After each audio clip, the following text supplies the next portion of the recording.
เลี้ยวแรงแข็งขยันใครมาทำร้ายถึงหลังมันก็วิ่งกรูกันมาทันทีสู้ได้หรือไม่ได้ใจสาหัสปากกัดก้นต่อยไม่ถอยหนี ลืมไปแล้วก่อนนะครูตองยังจำอยู่เนาะหมดสุ่มเอาประโยชน์ของความสามัคคีนี่สถานะสัมโมทมานาชาดกอันนี้ความสามัคคีคำนกเข้ามาเด้อเรื่องนกทำแล้วสถานิทานความสามัคคีก่อนที่จะถึงนิทานนี่ก็ความสามัคคีทำกรรมนะญาติโยมนะที่ตุลุงเคยเล่าก็มีปอคนหนึ่งแม่เป็นเฮือนมีลูกหาคุณแม่เปิ้นก็ตายไปน่ะเหลือกับปอไอ้กะลูกตั้งหลายก็น่ะมันทะเลาะกันน่ะมันผิดกันเถียงกันตึงมื้อตึงวันปอแม่ปอสั่งสอนก็บ่ฟังปอเปิ้นก็ได้เคล็ดลับว่าเอาดีกว่าบ่ายเก้าเขาสู้เขาเนี่ยไปหักกิ่งไม้ไผ่คะแนนไม้ไผ่ไม้กะแล้วก็เอามาคนละอัน2อันก็เอามันนับมัดลมก็เอาบ่ายเก้าคิงหักก่อนบ่หักจะคือมันก็หักพอมันมีลายดูมันมีหลายเอาถึงบ่ายเก้าจนถึงบัลลาก็ฮักบ่ได้พร้อมหยังเพราะว่าไม่มันมีหนักมันมีความสามัคคีกันเองมันมีตัวกันแข็งแรงแล้วเดี๋ยวเลยปอจะเต้นะเอาคูณ2อันฮักแควะเดียวนะมันสามัคคีกัน อันนี้ก็ในหนังสือเหมือนกันนะหนังสือสมัยประถมนะตัวลุงก็เคยเนี่ยอันนี้ก็ความสามัคคีเหมือนกันเนอะนะที่แล้วเรานิทานดังต่อไปนี่นะนิทานนี่ก็ได้รับความเมตตาจากป๊อบใหญ่นี่ก็ได้รับความเมตตาจากท่านพระอาจารย์จำเริญโชติธรรมโมเปิ้นถวายตุลุงแล้วเมื่อสมัยเปิ้นแปลงถาดที่ดอยนางแก้วละนะขอบคุณหลายๆเนาะเอามาเป็นตัวช่วยได้ณนิโคธารามนะกรุงเมืองกบิลพัสพระพุทธเจ้าเปิ้นหันเหล่าพระประยุรญาติก่อเหตุวิวาทกันจึงยกชาดกเลินิขึ้นมาสอนมีใจความว่าในอดีตเนื้อสถานะในอดีตพระตถาคตเนี่ยเปิดเสวยพระชาติเป็นพญานกกระจาบนี่พระพุทธเจ้าเนี่ยเปิดปีนมาโมดสถาเป็นพญาเก่งพญากวางพญาฟานพญาสิงโตพญานกแขกเต่าโอ้หลายอย่างเนอะอันนี้เป็นพญานกกระจาบนะปกครองบริวารอยู่ในเมืองปาราณสีไก่กับเมืองปาราณสีนะเวลาวันในพรานเวียงแหใส่มานะก็จะสั่งให้ลูกน้องทั้งหลายนะทุกโตนะปาการพร้อมใจความสามัคคีสลัดบินพร้อมกันด้วยนะสลัดแหของในพรานนกได้ทุกข้างหลอดทุกข้างเพราะยังเพราะมันมีความสามัคคีกันการเอาลองบอกเล่ากันเนาะยกอย่างนั้นนักนะการโหนหนาว่าเอาได้บ้า1 2 3เนี่ยมันยกได้ดูคุณหนึ่งยกคุณหนึ่งยกเนี่ยมันดื่มได้ก็มีความสามัคคีกันเนาะนายพันนกนั่นก็เวงแห่ได้ก็ได้แล้วนกหมูนี่มันจะมาแห่แล้วเลยนะมันจะบักกุ้นเพราะว่ามันมีความสามัคคีมันมีโหนหนาดีนะพระพุทธเจ้าเปิดเสวยพระชาติเป็นพญานกกระจาบเนาะ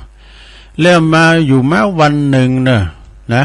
นกในฝูงเนี่ยเกิดทะเลาะวิวาทกันเต็มแล้วพิษกันเถียงกันเต็มแล้วนกต่างหลายนะมันทะเลาะวิวาทกันพญานกหันแล้วเกิดว่าหากเป็นเช่นนี้จะมีการแบ่งเป็น2ฝ่ายเป็นแน่แต่เนี่ยแล้วเวลาเจออันตรายก็จะแบบก็จะได้รับอันตรายสู่หายนะแน่นอนนี่นะพญานกกระจาบก็จึงปานกฝูงที่เปิ้นมีนกกระจาบฝูงที่เปิ้นสามัคคีกันติดตามตัวมาเนี่ยเปิ้นก็นี้ก็ส่วนว่าฝูงนกกระจาบที่มันแตกคอกันนะก็อยู่ที่เดิมดูคิดกันเถียงกันอยู่นะในกาลต่อมาในพรานนกเนาะก็เวงแหใส่ทำข้ามกะเวงแหใส่นกกระจาบฝูงที่ฝูงในอีกครั้งหนึ่งพกมันก็ปฏิบัติสามัคคีกันแล้วเมืองย่างบินกูบินเมืองย่างบินเก่งกันเก่งกันก็เลยมีความสามัคคีมามีความสามัคคีกันในขณะที่ว่าภัยมาถึงตัวแล้วก็จิกันนิ่งกันนี่กันเนาะคัดกันเพราะอย่างพอมีความสามัคคีกันเพราะนกกระจาบแต่ละตัวบินบ่พร้อมกัน ก็เลยถูกจับไปในที่สุดนี่นายพรานก็เอาไปทอดกรอบขาย ตายหมดสดาญาโยมพร้อมอย่างเพราะไม่มีความสามัคคีกันบะป้องดองกันนะในกาลต่อมานายพรานนกกระจาบนะก็คือพระเทวทัตในกาลบัดนี่แหละนะพญานกกระจาบนะก็องค์พระตถาคตพอคิดเรื่องนี้เปิ้นก็บอกว่าความสามัคคีทำให้เราชนะอุปสรรคต่างๆทั้งปวงได้นะจบลงไผ่ซะนะอันนี้ความสามัคคีนะเนาะ แล้วยังมีแถมอยู่เนอะสถาญาติโยมทั้งหลายตุลุงกดติ๊กไว้นะติ๊กไว้เหมือนกันของปอคูซีโนนเนาะของปอคูซีโนนในอู่เลิงบุญนะของปอคูซีโนนเกี่ยวสุกในอู่เลิงบุญเอาให้รอบก่อนเนาะเอาให้รอบหนึ่งก่อนวิธีการทำบุญในกลางวัดสาก็ดีนอกวัดสาก็ดีนะเปิดมีความสุขภาพใจแล้วก็สุขภาพพลังสังคมเอาไปกันที่ไหนเอาไปทำบุญกันลงกันหลายเนี่ยทำให้มันมีพลังอย่างพลังแห่งการทำบุญพลังแห่งเจ้าปุตเนาะเปิ้นว่าไปกันหลายน่ะมันรูกินรูตาเนาะเนี่ยเปิ้นอันน่ะว่านะอย่าเฮาสุมาเด้อลงเนาะก็เขากินลาบคนเดียวนี่มันบ่ล้ำกันไม่กูรูไว้หน่อย เอามาวิดจับนี่นะมันล้ำหนูมันกินคนเดียวมันล้ำเลย แต่เต้มนะอาการว่าบุญนั่นแปลว่าเครื่องชำระจิตใจให้ใสสะอาดนะลงนะอย่าให้แม่เขาไปวัดไปวาไปฟังน้ำฟังธรรมโอ้ยวันนี้พาน้อยนั้นเตี้ยทำโมนได้แน่ลูกไผ่น่ะก็รู้อีบุญน่ะนะแล้วบุญไม่ไหนก็อีบุญเนี่ยมันไปซ่อนแซะว่าเป็นเรื่องของเปิ่นน่ะไปหาเฮ็ดบุญน่ะน่ะลูกมันเตี้ยทำโมนขนาดจังเคยมีน่ะลูกเนี่ยพุทโธกับเวลาเนนนั้นจะเตะทำมันนะคุณติมสลาวะแล้วพ่อแม่เนี่ยพ่อแม่เนี่ยไปสวาหากินเนี่ยไปเอารู้เอาไม่ยังเนี่ยมันวัดสักเตือนน่ะแล้วเจ้าบ้านเจ้าจองตะแล้วโอ้ลูกมาก็ดีแต่พ่อแม่มายิงมาวัดเองน่ะมันจังมีเหมือนกันนะสดาเนาะอันนี้ว่าเพชรในตมหรือว่าแก้วอยู่ในมือลีคำว่าบุญนี่แปลว่าเครื่องชำระจิตใจให้ใสสะอาดบริสุทธิ์สว่างสงบลมเย็นเด้อสถานสะดวกสบายทุกอย่างทุกด้านทุกกรณีนะถ้าเฮาทำยังก็ตามถ้าช่วยลดความโลภความโกรธความหลงความหันแก่โตความตนีทีเหนียวเนี่ยอารมณ์ความเศร้าหมองลงได้แล้วก็ทำจิตใจอิ่มเอิบแช่มชื่นเบิกบานยิ่งขึ้นและให้ประโยชน์ต่อคนอื่นด้วยอย่างนี้เรียกว่าเป็นบุญหนักหนาเน้อศรัทธาเนาะฟังครูบาอริยชาติเปิ้นอู่นะเปิ้นก็ไม่ใช่มีเงินนะแต่ว่าเปิ้นมาตานประกฏสั่งปริกช่วยเหลือสังคมนะวัดแสงแก้วโพธิญาณเนี่ยซะนะเปิ้นก็ทำบุญแต่แล้วก็ธรรมะนี่นะเนาะแล้วก็จงทำไปอย่างต่อเนื่องเฮาถ้าเฮาบ่ไม่เวลาเข้าวัดทำบุญเปิ้นมี3วิธีว่า1ถ้าว่าเฮามีเวลาเฮาก็ยังมีเวลาหายใจว่าก็เป็นทำบุญว่ะ แล้วก็อย่าห่วงว่าจะบ่มีเวลาทำบุญเพราะว่าบุญนั้นเฮาทำได้ทุกเวลาแล้วก็ทุกสถานที่เนี่ย2แค่เฮาหายใจหืปิ้นนะอาจารย์ท่านอาจารย์วรรณชัยบอกไปหายใจขว้างบ่ได้นะพอลมหายใจนะนะเช่นว่าเฮาหายใจหืปิ้นเช่นหูจักใจลมหายใจสะกดกันความโกรธนะความโกรธแล้วก็คลายความเครียดโดยการหายใจเข้าลึกๆหายใจออกจ้าๆหลายๆครั้งนี่ก็เป็นบุญแล้วนี่ให้ว่าหายใจเข้าลึกๆเนี่ยซะได้เนาะพายลุ่มแต่ๆไอ้นะเอาลุ่มเข้าปอดเอาลุ่มเข้าปอดอย่าพายลุ่มนะสุมาเด้อข้อที่3นะลงเด้อถ้าทำแล้วสงบเย็นเป็นประโยชน์ขอมั่นใจได้ว่านั่นแหละคือบุญนั่นเองแน่สดาเนาะเอาบุญให้ได้อีกก่อนเนาะสดาเนาะ เดี๋ยวก็จะมีอยู่นะเดี๋ยวจะเล่าถ้ามีเวลาก็จะเล่าเรื่องพระอานนท์นะอยู่นะประวัติของพระอานนท์ตอนนี้จะเล่าเรื่องอันนี้ก่อนเนอะสถานเนอะตัวลุงจะเล่าเรื่องขามเป้าปีกุยปีอย่างก่อนเนาะเบ็ดตะเล่น ลองฟังแก่งอมแล้วลงเนอะฟังไปแล้วก็รับไปเรื่องงานขามก่อนเนาะขามแล้วแป้งเขียงก่อนเลยนะเก่ามันนะ ลองฟังพอยกตัวอย่างตัวลุงเกี่ยวเรื่องไม่ขามเนี่ยจะได้ก่อนนี่ปวดทุนนักขนาดไม่ขามเนี่ยมันเหนียวนะแต่ก่อนไม่ดีมวยนั่นตุ่นนึงนะมันลามเนี่ยนะถึงใบตัวลุงเขาเกินตังเก่าพอนะลุงตังปลายลุงตังข่างมันเหนียวอ่ะโอละไพ่เมียนมิมขามสุ่มเนี่ยเป็นมาเมาเนอะซะนะมาเมาปิ้นตุ่นนะเอา500ก้าปันก้านี้ใส่จำไว้เลยมขามนี่เป็นฟักมันละมีประโยชน์อยู่3อย่างมีอย่างพอลงบางขามนี่มีประโยชน์3อย่างคือการที่ฟักมันได้นะเก้ามันใบมันหวานมาเลยนะมีประโยชน์ก็คือ1จีนมาเนี่ยเปิ้นเอามาใส่จ่อผักกาดนู่หรือว่าเอาไปแป้งอย่างก็ได้เอาแป้งมะขามเป๊ะก็ได้จีนมาเนี่ยนะเผื่อเปิ้นเอาจีนมาน่ะมากินนะคือเนื้อของมะขามเนี่ยนะอย่างซุ่มก็มีอย่างหวานก็มีดอกแล้วก่อนในเปิ้นเอาไปเยอะหลงก็โขกินน่ะฟ้าสั่นนันฟันสะเทือน ยามหนาวเนี่ยหัวฟ้าว่าเราเก็บเอาได้มะขามนี่เอามะขามมามกเอามาโขกินกันเนี่ยโอ้โหมีข้าวหลามก็จีข้าวหลามมีจะคูมมีก็จะคูมเดี๋ยวลงได้จะคูมก่อนเนี่ยเป็นใบไม่เอาหอมมกด้วยหอมอันมกถ้าวันโหมาก็มามกกินแล้วมันมีปิ้นเส้นปิ้นแสมันติดเขียวบนนะแต่จะคูไทยมาเนี่ยมันจะคูเมืองเขาก็ไข่หายไปจะคูไทยมันใบใหญ่ จะคูไทยเนี่ยมันก่ำมันสีก่ำมันนะในมขามนี่สาราเปิ้นก็เอามาโขกินเปิกมันเนี่ยนะสาราบุตรรู้เอาแปงซีโยเนี่ยจะได้ดำเดี๋ยวนี้เขาหูจักกันเนาะเขาเลิกโมลีกันแล้วนี่สมัยแต่ก่อนตุลงในการหันใบขามก็ต๊อบมากับเอาพวกขอพาก็ตุบ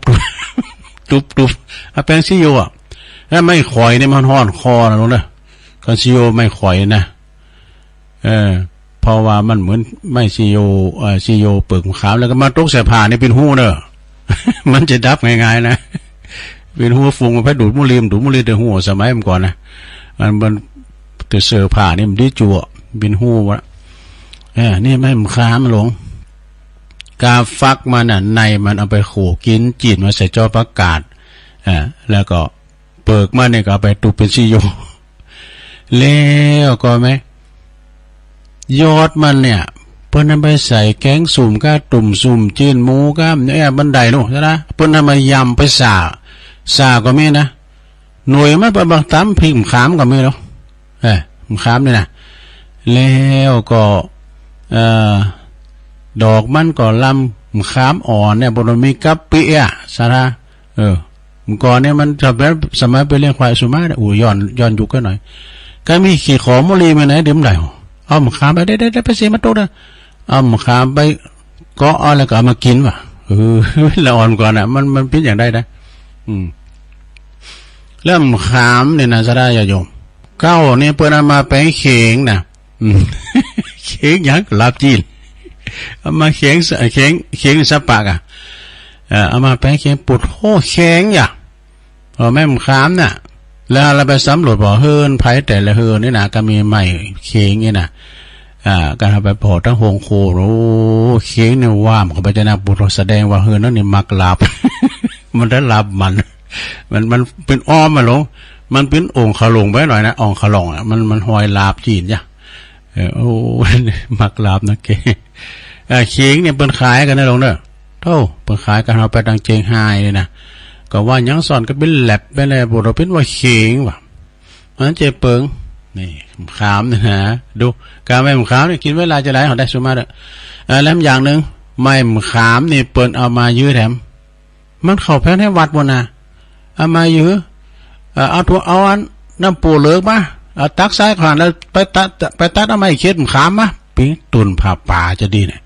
ให้ขามเลยนะ แป้งตุ่นผ่าป่าตุ่นกระถินได้หมดเอาอีวอกมัดติเด้แล้วก็เอาผ่าเข้าปลากับเป็นผ่าป่าอันนี้อูถึงว่าผ่าต้นบะขามเนาะสระยาโยมเข็มว่าแล้วเดิมเดี๋ยวนี้เพิ่นขายเพิ่นแตดกันไปให้หมดนี่นะเอามาขายยังก็ย้อนเข็งนั่นนี้ไปขายกันว่าอย่าไม่ซ้ำๆก่อนเนาะโธ่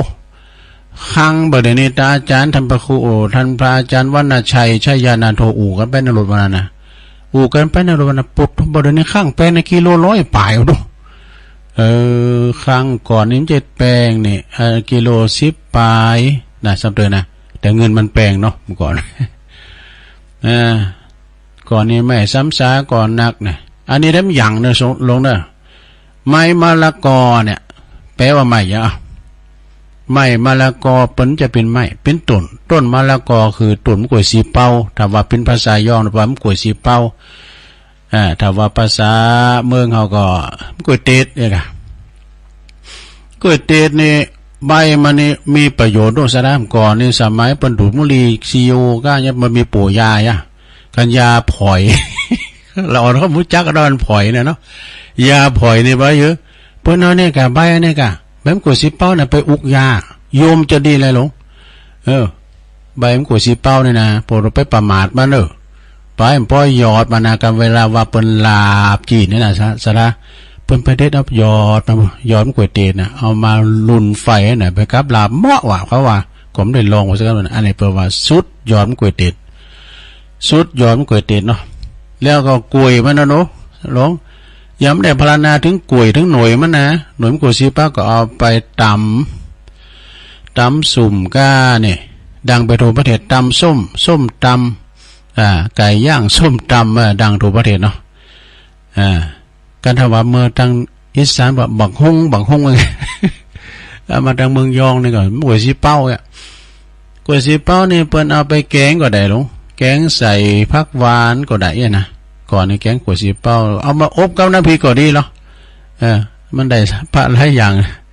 อันนี้อุทึกว่ากล้วยสีเป้าเนาะ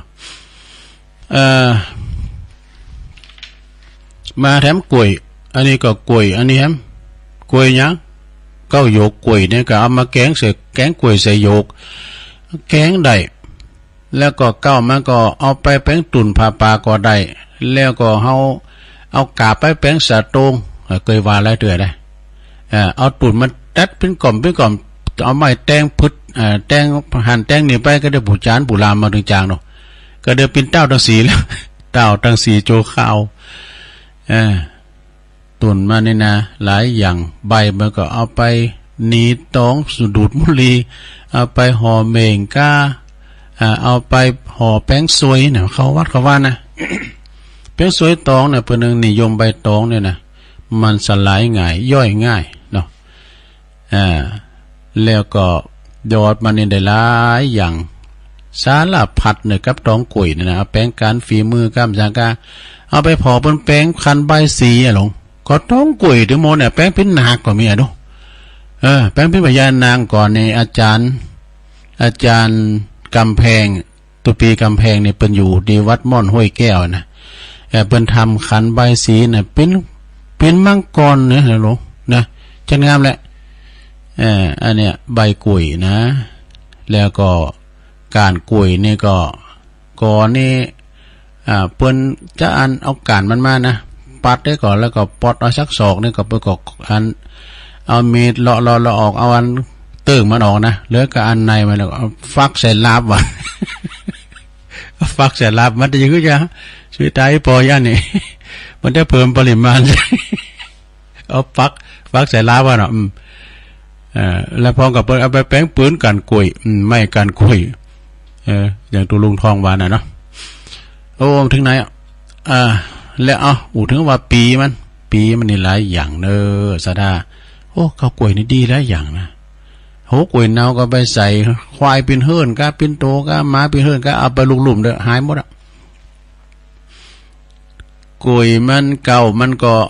อันปีมันก็เปิ้นเอาไปหลายอย่างใส่ขนมสินพองกากับลุ้นเต้าเจี้ยวพองกาเนี่ยแล้วก็เอาไปกับน้ำพริกป่าหม้อเอาไปสาก็สาปียำปีสาปีในได้หมดนะแกงปีก็ได้ แกง12เดือนนะเนี่ยเป็นว่าแกงปีอันนี้ก็คือปีเนาะสดาญาโยมปีนี่ดีหลายอย่างนะกล้วยมาหน่วยมาแถมออกมาหน่วยก็เอามายื้อเขาก็ใหญ่กับกล้วยเนี่ยรู้เนาะก่อนเนี่ยเปิ้นเอากล้วยบดใส่เข้ามามนะกินกล้วยมาใหญ่ตั้งเก้ามาดูก็กินกล้วยนี่เดี๋ยวนี้มาเอาก้ามก่อนนี่เปิ้นยังกินกล้วยนะเข้าปั้นกล้วยหน่วยก้านี่กล้วยนี่เวลาว่าตุลุงได้มาได้วันศีลก็ได้สำเร็จก็ไปหันไปนี่มาได้มาเนี่ยเอามาห่อยไว้โอ้แมงกะโหลกกับนกแกวดนกอย่างนี้นะมันมากินเฮ้ยการมันเสี่ยงไปบึ้ดมันก็มาใจอ่อนมาด้วยมันดึงก็ลองนี่นะกัน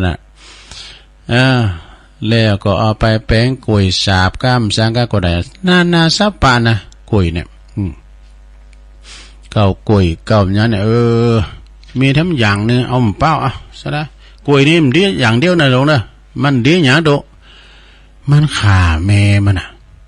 ก็เวลามันออกปีแล้วเมียแม่มันตายหน่อมันออกมาเนาะลูกหลานมันอันนี้เอาผลไม้ว่าก็เรื่องผลไม้ได้ผลไม้ของเทวดาปิ้นสังเปิ้นว่าทำหือต้นเปิ้นว่าหือคุณเฮานะทำต้นเหมือนต้นบะเป้านี่คือเป็นผลไม้ของเทพเทวดาอันนี้ก็เคยว่าละมีอยู่4อย่างนะลงเนอะต้นเป้านี่นะมันดีในตัวมันบะเป้านี่ตกจากที่สูงมันบ่แตกเฮ้ยเป้าแตกนี่มันใครมีนะโอ้วันนั้นนี่ไปเขากำเตียนธรรมวัดวิมลเนี่ยดาบแดงน่ะดาบตำรวจแดงดาบแดงนะเอามาเป็นล้ำโลปูนเป้าน้ำหอมน่ะเปิ้นเอามาถวายเอาน้ำมาเล่งสะท้านออกโลเป้านี่ตักก็เต็มไหมตักก็เต็มน้ำมันน่ะตกจากที่สูงก็บ่แตกเพราะว่าเปลือกมันหนาห่อหุ้มเปิ้นเปรียบเป็นอย่างนี้นะโลนะดุจกับคนดีที่มีศีลมีธรรมแม่จะคราวหนึ่งจะตกต่ำก็บ่ทิ้งความดีจะมีคุณคอยช่วยเหลือเสมอเพราะความดีของตนนั่นเองนี่ข้อที่1นะโลนะต่อไปข้อที่2มะพร้าวมีน้ำใดในตัวเองเนี่ยในตนเองบ่มีไผตักใส่ดุจคนที่เป็นฝ่ายดีนี่นะเป็นดุจคนผู้ฝ่ายดีแสวงหาความดีทำดีได้โดยตนเองแต่ก็น้อมรับคำชี้แจงของคนอื่นเสมอนี่ข้อที่2นะข้อที่3ลงมะพร้าวตกไปในน้ำไม่จมน้ำนี่มันน้ำน้ำมันจะลอยน้ำหันไปร่ำน้ำแล้วบอกเป้าเนี่ยตกอยู่ในน้ำนี่มันบาดจุ้มมันลอยไปดุดกับคนดีๆแม่จะพาดพังในชีวิตนะก็ยังสามารถประคับประคองชีวิตได้นะบาดจุ้มอยู่กับความผิดพลาดนำปาตัวเองไปสู่สังคมที่ดีได้นี่ข้อที่3นะลุงนะต่อไปข้อที่4สุดท้ายลุงเดี๋ยวจะเล่านิทานอยู่นะเบิดชั่วโมงที่2นี่จะเตะทำตนเตือนตน ข้อที่4มะพร้าวแม่ว่าจุ้มอยู่ในโคลนขี่โลขี่เปอะที่ซกกับพวกที่สุดน่ะก็ยังเติบโตงอกเงยได้ดังคุณดีแม่เกิดในตระกูลต่ำอยากลำบากก็ดีนะก็ยังสามารถเติบโตก้าวหน้าเป็นคนดีในสังคมยกฐานะทางสังคมได้ของตนได้นี่นะอันนี้เรื่องเป้านะแล้วมีทั้งอย่างนะหลวงเป้าเนี่ยมันจะเป็นจื่อของอำเภอนะไหมอำเภออย่างหลวงอำเภอพร้าวอันนี้ถึงว่าเรื่องอันนี้นะขอบคุณเด้อที่มันเอาแล้วสัตยาโยมเรื่องเป้าจมลงไปแบบเป้านี่ใจได้หลายอย่างทำตัวเป็นมะพร้าวถ้าว่าเป็นนะก็มีทำอยู่นะเก้ามานี่เปิ้นเอาไปแปลงหอแปลงเฮิรนแปลงเตาแปลงเฮิรนไฟได้ดอกเปิ้นเอาไปเลยนะ โตยิงแหงยิงแข็งว่ะไม่เป้าเลยนะเอาที่ได้รอในเปิ้นเลอคายเนาะเปิ้นตึงมีเนาะเอาแป้งโขก็ได้ไม่เป้านี่แล้วก็พูดถึงว่าใบเป้านี่ก็เอาไปขอดเม่งทำการฝีมือได้หลายอย่างเนอะใบเป้านี่นะเสมันก็เอาไปเนาะเอาไปเหอะอันนี้ก่อนใจน้อยว่าอาสารยูหมดละ เอาสารยูเปิ้นเอามาสารยูเนี่ยปนนั้นอายปนนั้นอายก็สารยูที่นี่ก็ทาตานวัดที่นี่นะวัดอายแปะโป่งนะเสมันนี่เอาเป็นแปลงไม้กวาดกาเอาแปลงหางบอกไฟกานี่หลายอย่างแล้วก็โหมาก็เอาแกงโหเป้าปีเป้านี่มีนอสดาเนาะแกงโหเป้าก็ได้ยังก้านนั้นปีตานเนี่ยว่าเดี๋ยวมันคุ้มจำหล่อมว่าเดี๋ยวปีตานนี่ลำกันเป้านี่จะได้หลายอย่างก็จบลงไปนะสดาญาโยมแต่วันนี้มันเต้นตีทำเนอะนะเจ้าวายไปเลยวันนี้มันเต้นตีทำเด้อเจ้าว่าเรื่องพระอานนท์เถระเจ้าก็เนื้อลงเด้อเวลาตัวลุงถึงหลายอยู่เนี่ย ดำเนินความตามกัมปีพระธรรมบทว่าเมื่อพระสัมมาสัมพุทธเจ้าเปิดประทับอยู่ที่ปราสาทแห่งบิดานะทรงปราลบพระอานนท์ปินตุนเหตุเนอะจึงตรัสพระคาถาว่าทิวาตปฏิอาจิตโจอาทิโจนะดังนี้นะดังได้สดับรับฟังมาว่าพระเจ้าปเสนาธิโกศลนี่ประดับเป็นประดับเคืองประดับทั้งปวงนะเคืองประดับของเปิ้นเนี่ยมีหลายอย่างเนาะแก้วแหวนเพชรนินจินดาประดับร่างกายเปิ้นแล้วก็ทรงถือดอกไม้ไปสู่พระวิหารในวันมหาปวารณานี่ในขณะนั้นเองพระกาลุทายีอรหันตาเจ้าก็นั่งเข้าฌานสมาบัติอยู่ในที่สุดของบริษัทนะในขณะนางเข้าฌานสมาบัติอยู่ในที่สุดของบริษัทนั่นเองขณะนางอยู่หันนะขณะนางในขณะนางเข้าฌานสมาบัติอยู่ผิวพรรณของท่านก็มีสัพพันมีพันลังสีเหมือนหนึ่งกับทองคำธรรมชาตินี่แต่ในขณะนั้นก็พระจันทร์ก็ส่องแสงสว่างมาเพราะเป็นวันมหาปวารณาเมื่อพระจันทร์ขึ้นพระอาทิตย์ก็ตกลงไปเข้ารับเหล่มด้อยไปนะพระอานนท์เถระเจ้าอยู่ในท่ามกลางสงฆ์โน่ตอนนั้นนะเพ่งพินิจดูแสงพระอาทิตย์กำลังตกแล้วก็แสงพระจันทร์กำลังโผล่ขึ้นดอยมาแล้วแสงเคืองแปลว่าแสงเครื่องราชอิสริยาภรณ์แห่งพระราชาเปิ้นพอพันรังสีของพระกาลุทายีอันเปรียบประดุจสีทองธรรมชาติสีทองคำธรรมชาติแล้วก็พอพระวรกายของพระบรมศาสดาแล้วจึงเปรียบเทียบระหว่างแสงกับแสงนี่ตกลงว่าแสงถูกแสงสู่แสงแห่งพระวรกายของพระบรมศาสดาบ่ได้เลยเนี่ยจึงเข้าไปกราบทูลว่าแสงทั้งปวงนะแสงนั้นทั้งปวงนั้นทำไมจึงสู่แสงพระบรมศาสดาบ่ได้พระเจ้าข้าไอ้นะพระอานนท์ไปถามเนาะนะพระบรมศาสดาก็ตรัสว่าดูก่อนอานนท์แสงอาทิตย์สว่างในเวลากลางวันแสงดวงจันทร์สว่างในเวลากลางคืนแสงแห่งพระราชาก็สว่างเฉพาะเวลาทรงเครื่องราชเท่านั้นเองแต่แสงของพระอรหันตาขีณศพสว่างไสวได้ในเวลาเข้าฌานในสมาบัติเท่านั้นส่วนวันรัศมีแสงแห่งพระพุทธเจ้าทั้งหลายย่อมสว่างไสวอยู่ตลอดกาลนี่นะ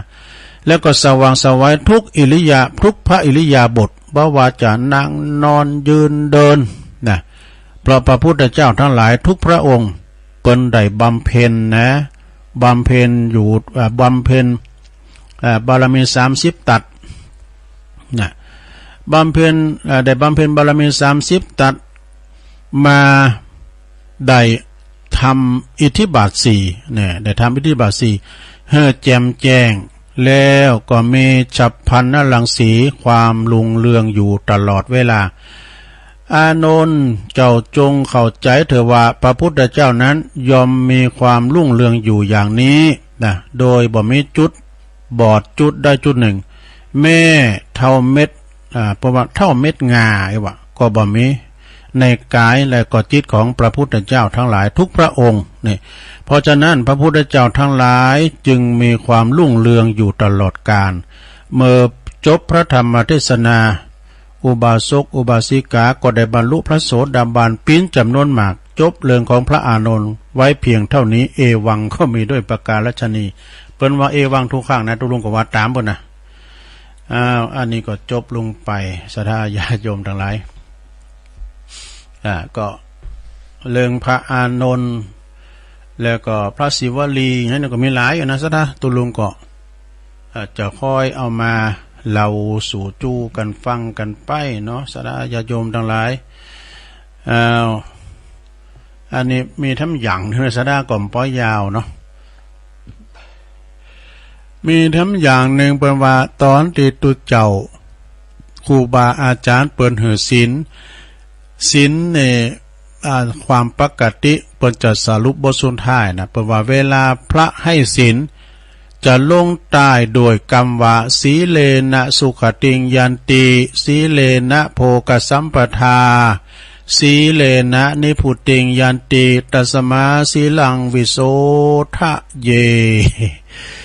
สัตตาตะไลก็จะหาภาษาตุสาตุสาตุนะเปิ้นว่าโดยส่วนใหญ่นั้นบ่ฮู้หรอกว่าความหมายถึงหยังเข้าใจเอาเองว่าสาธุไปตามรูปแบบพิธีกรรมนะความจริงบ่ใจถ้าฮู้ความหมายก็จะลึกซึ้งกว่านะแท้คือพระท่านบอกว่าคุณที่เปิ้นรับศีลไปนั้นเมื่อหลับแล้วรักษาได้ดีแล้วอานิสงส์จะเกิดดังต่อไปนี่เนอะสีเลนะสุขติงยันตินี่เปิ้นแปลว่าศีลเป็นเหตุให้ถึงสุขติเนอะนี่สุขติงนี่เป็นถึงสุขนะแล้วก็สีเลนะโภคสัมปทาศีลเป็นเหตุให้ถึงพร้อมโดยโภคทรัพย์นี่โภคทรัพย์เฮานี่นะสีเลนะนิพุติงยันติศีลนั้นจะนำมาให้เป็นเหตุถึงพระนิพพานตัสมาสีลังวิโสทะเยเพราะเหตุนั้นพึงชำระศีลหมดจดอันนี้เป็นสรุปศีลนะเนี่ยศรัทธาญาติโยมเปิ้นว่าแล้วเนาะเปิ้นว่ารักษาศีลจะบัดตกหน้าหกรักษาศีลก็ปิ้นเคิงจะมีเคิงจะมีอันเคิงกินของใจนะเพราะจะมีของกินของใจนะทรัพย์สินเงินทองแล้วก็ศีลที่รักษาดีแล้วก็จะถึงพระนิพพานแล้วพระท่านก็ย้ำว่าตัสมาสีลังวิโสทะเยคือพระบอกว่าเป็นเหตุให้พวกเฮาตั้งหลายท่านตั้งหลายพึงรักษาศีลหมดจด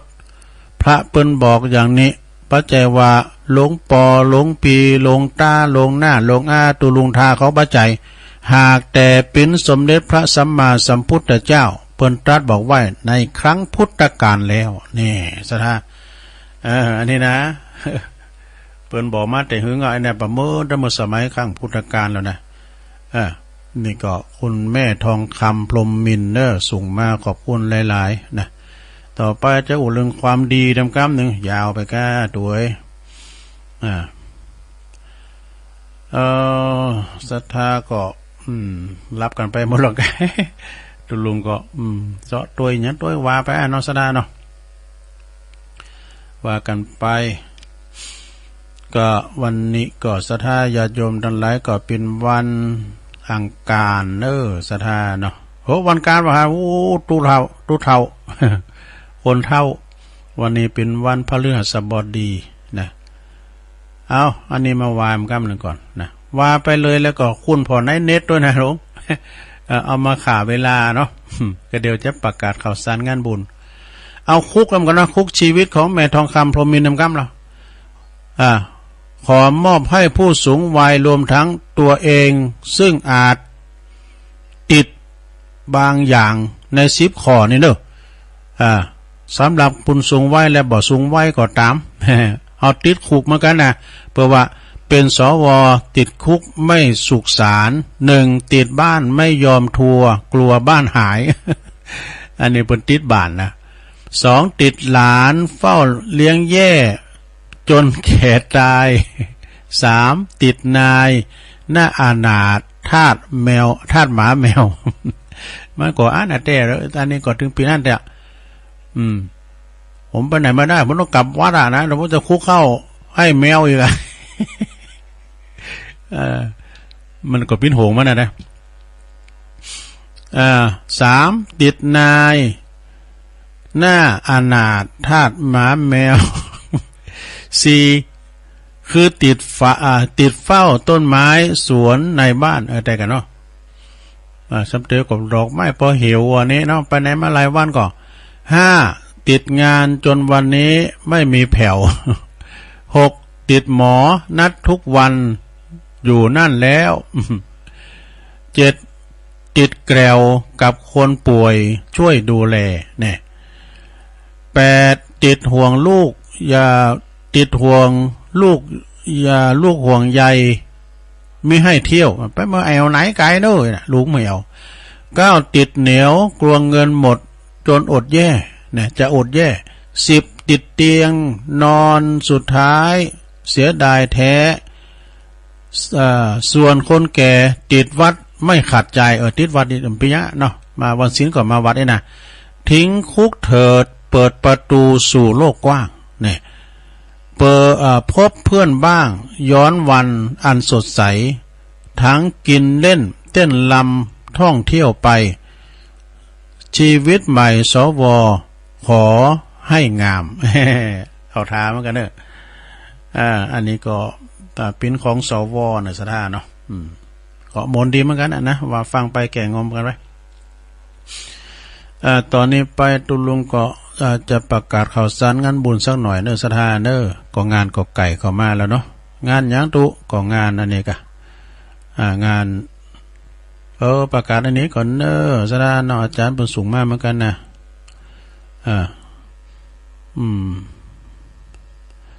ประกาศอันพิการเนาะข่าวสารงานบุญก็มีหลายอยู่นะสดาญาติโยมนะข่าวที่วันที่13สิงหานี่ก็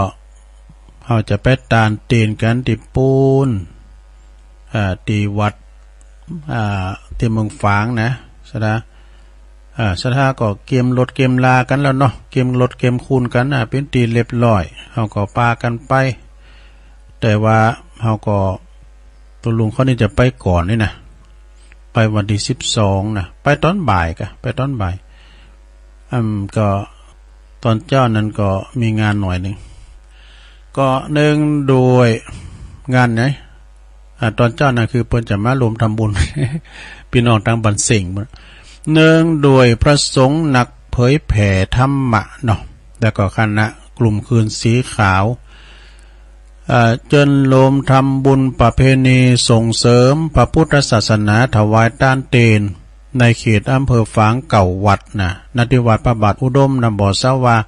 ตำบลเวงอำเภอฝางจังหวัดเชียงใหม่เจิญโลมทำบุญเดินทางพร้อมเพรียงกันในวันที่13นะก่อนทั้ง3วันเนาะสดาเนาะ13สิงหาเนี่ยแหละเนาะหลังวันแม่วันเนี่ยนะก็กำหนดการกับวันที่เวลา5 โมงครึ่งนี่ก็รวมตัวกันเด้อไปถึงหันก่อน5 โมงครึ่งนะที่ปั๊มปตท.แม่ริมแยกสามเมืองฮับรถติดเบอร์กันเด้อรถติดเบอร์ว่ะเบอร์ติดรถกันแล้วก็เปิ้นรูอู่กะฮับเบอร์ติดรถกันเบอร์1เบอร์2เบอร์3นี่กันนะแล้วก็เวลา6 โมงครึ่งนี่ก็จุดรวมทุกคณะปากตั้งปางกว่างแม่แตงเด้อแล้วก็ถึงเวลา9 โมงครึ่งนะ ถึงจุดแลก่อถวายเตียนกติวัดห้วยงูในนะหรือว่าวัดโสภณารามบ้านห้วยงูในเขาเนี่ยอำเภอฝางนะเขาก็จะอยู่หันมึนหน่อยนะเขาก็จะไปตานก็หันวัดแหลกเนอะถวายตานการหันแล้วก็จะ10 โมงกึ่งก็จะมาถวายตานเตนวัดสาเก่าริมเก่าวัดนาทีวัดพระบาทอุดมนำบ่อสาวาเนอะมีดังต่อไปนี่1วัดพระบาทอุดมนะอันนี้เจ้าของพื้นที่หรอเนาะวัดหลวงพ่อ2วัดเสาหิน3วัดเทพอำนวย4วัดสุวรรณารามมอนปิ่น5วัดปันนารามตุ่นนุน6วัดศรีมงคลตำบลสันทราย7วัดชัยเกษมต้นซ่านอันนี้ตุปีเป็นเตธรรมมนต์เนอะปตุเอากราบเก้ากราบไปจัดมนต์8วัดศรีมหาโพธิ์พระธาตุม่อนปิ่นเนี่ย9วัดปังปอยเนอะไม่อามก็เนอะเวลา11 โมงก็ถวายเพลรับประทานอาหารกินข้าวกันที่วัดพระบาทอุดมมันนั่นเนอะโอ้หลวงพ่อเปิ้นก็ตัวยอกตัวยใจเปิ้นสั่งโต๊ะหมู่บูชาพระใจสุมาเนี่ยโต๊ะจีนโต๊ะจีนนี่ชุด1,200กันนะเอาอาหารระดับเชียวชนจิมระดับ5 ดาวเนอะแล้วก็อ่านเสริมมาโลเพราะอย่าเอาตำเต้ากัมสังการมาได้มาเสริมน่าหลายอยู่แหละนะไปมันได้ก็ถึงพาในตำเต้าเนี่ยคำโฟแป้งกินก็ทุกรับประทานอาหารที่วัดพระบาทอุดมน่ะเพนก็หาเนอะเตงก็ญาติโยมก็กินข้าวแบบโฮงตานกันเนอะเตงกึ่งนี้ก็แยกย้ายกันไปพระจะไปแอวตั้งใดก็ไปเมืองฝางนี่เปิ้นมีตีแอวหลายตีเนอะจะไปแอวหลายตีก็ได้เนาะหรือว่าจะปีก็ตามอัตภาพของไผมันเนาะอันนี้ก็เป็นข่าวสารงานบุญเนอศรัทธาญาติโยมทั้งหลายนะเอาก็ไปกินแปดตานกันเวลาก็ไก่มาแล้วเนาะเกมซองไว้ก็10 ซอง20ก็ได้เสียง200ลงเอ้ย เปิ้นมีนักก็ห้อมนักเฮามีนักก็ตามบาทตามแห้งเอาไป ก็มีหลายอยู่เนาะซะนะตุลุงก็จะเขียนนะเขียนนั่นเขียนไป10 ซองแล้วก็ต้นพายแล้วก็ไปทำบุญพระเจ้าละแข่งกันแล้วเนาะวิหารนะมั้ยกะเขียนเผือไปให้นะซะนะญาติโยมทั้งหลายเปิ้นตานมาเฮาก็ตานไปกินตานโดยกันไปจะนั่นเด้อศรัทธาญาติโยมทั้งหลายมื้อๆนะเฮาก็ไปกันได้เตือนกันมีผู้นำบุญเนี่ยอุ้ยมันก็ยากนะเอาก็ไปกินไปตานกันไปปิ้นคันนะนะมันมนอกมนใจลูกินลูตานอย่างตุลุงวาน่ะเนาะโดยตานนะปะละมีศีลปะละมีภาวนาปะละมีสงเคราะห์ซึ่งกันและกันไปนะแล้วก็มีทำงานหนึ่งเนอศรัทธาเดียวกันเนอตุลุงจะสอบบอกก่อนนะข่าวสารงานบุญก็มีหลายอยู่ในวันที่12เนอะ12ก่อมพุกวันฮืนเนี่ยเหมือนกันนะซึ่งที่17นะถึง18วัดพระพุทธบาทตากผ้านะ12ถึง18ก็เป็นวันกตัญญูในหลวงปู่ครูบาเจ้าพรหมมาปรมาจักโกเปิ้นจะได้ถวายว่าปฏิบัติธรรมเนอะเจิญไปปฏิบัติธรรมแล้วก็ทักษิณานุปทานถวายแด่หลวงปู่ครูบาเจ้าพรหมมาปรมาจักโกเป็นอาจารยปูจาเปิ้นได้ละสังขารไปได้อยู่39 ปีแล้วดูหลวงปู่ครูบาเจ้านะ39 ปีพระจะไปโลมปิ้นเจ้าภาพสังฆทานในวันที่17นะวันแต่เป็นวันที่17เนอะวันที่เปิ้นละสังขารวันที่17ก็ชุดละ 1,500 บาทเด้อสังชุดใหญ่ถ้าปิ้นผ้าไตรเนี่ยก็500 บาทนะหรือว่าจะปิ้นอาหารแต่ละมื้อละ 10,000 บาทหรือตามเจตนาเนาะอันนี้ก็ที่วัดพระพุทธบาทตากผ้าแล้วก็ทุกวันอาทิตย์เนี่ยเพิ่นก็จะทำบุญอุทิศถวายแด่พระเดชพระคุณพระพุทธบาทพิทักษ์เนาะพระเจ้าปิ้นเจ้าภาพก็ดีแต่ละวันตั้งแต่2 โมงไปเนาะเพิ่นจะเทศน์จะสวดกันนะทุกวันอาทิตย์เปิ้นละสังขารไปวันติดเนาะติดแล้วนี่ก็ได้รับความเมตตาองค์เตศจากอาจารย์หลวงพ่อท่านพระครูไพศาลปริยัติกิจด็อกเตอร์เจ้าคณะตำบลป่าสร้างเจ้าอาวาสวัดป่าสร้างงามเนาะเพิ่นจะมาเทศแสดงธรรมเจ้าภาพก็ปุ้นลูกศิษย์ลูกหาเมืองนอกปุ้นคุณเหม็งกา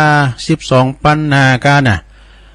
ในเปิดมาเปิดปิ้นเจ้าภาพเนาะอันนี้ก็ทุกวันติดแล้วก็ทำงานหนึ่งก็สดาไปลืมเนาะ26 สิงหานี่เอาไปกินไปตานมาแล้วก็ไปรวมงานบุญคืนเฮินใหม่คืนโฮงใหม่ ท่านอาจารย์ท่านพระมหาสมชาติชาตปัญโยนี่เปิ้นก็บูรณะปฏิสังขรณ์กุฏิที่วัดบรรพตเปิ้นก็จะ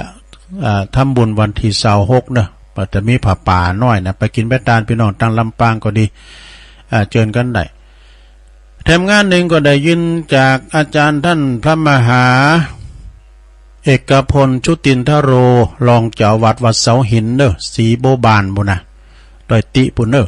วันที่17 สิงหานี่เปิ้นก่อที่วัดเสาหินตำบลศรีโบบานจังหวัดละปูนอำเภอเมืองจังหวัดละปูนนี่เปิ้นจะทำบุญสืบจัตตาหลวงแบบล้านนาเด้อแล้วก็แสดงมุทิตาจิตกับท่านพระมหาปเรนธรรมท่านพระมหาเอกพลชุตินทโร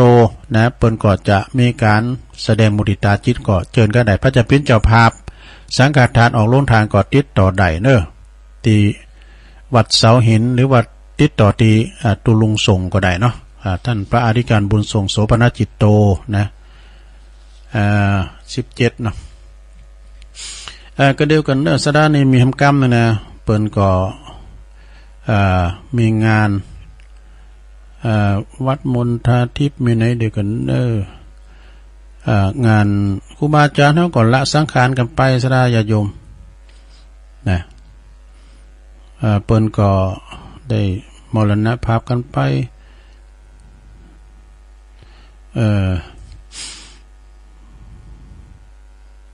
เตียนแม่วางก้าเนาะ